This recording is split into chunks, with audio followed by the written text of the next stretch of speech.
ఇలా చెయ్యి కలిపే ఆసియా కప్లో ఇండియా పాకిస్తాన్ మ్యాచ్ అనంతరం పాక్ క్రికెటర్స్ని టీమిండియా ఆటగాళ్లు పట్టించుకోలేదు. పాక్ ప్లేయర్లకు షేక్ హ్యాండ్ ఇవ్వలేదు.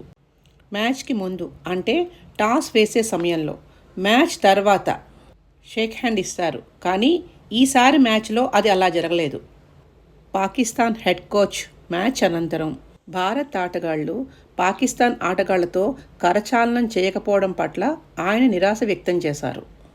ఇది చాలా నిరుత్సాహకరమని, తాము షేక్ హ్యాండ్ చేయడానికి సిద్ధంగా ఉన్నామని, కానీ భారత్ ఆటగాళ్లు తమ డ్రెస్సింగ్ రూమ్కి వెళ్ళిపోయారని ఆయన పేర్కొన్నారు.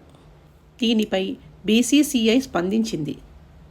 కరచాలనం అనేది ఆటగాళ్ల మర్యాదపూర్వక సౌజ్ఞ మాత్రమే. క్రీడా నియమాల్లో అది తప్పనిసరి కాదని బీసీసీఐ అధికారి ఒకరు స్పష్టం చేశారు.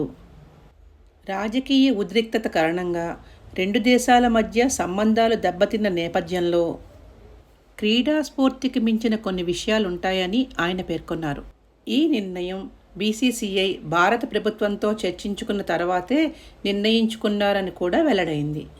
ఈ విజయాన్ని పెహల్గాం ఉగ్రదాడి బాధితులకు, భారత సైన్యానికి అంకితం చేస్తున్నట్లు భారత క్రికెట్ జట్టు కెప్టెన్ సూర్యకుమార్ యాదవ్ తెలియజేశారు. అయితే ఈ ఘటనపై పాకిస్తాన్ పీసీబీకి అధికారికంగా ఫిర్యాదు చేసింది.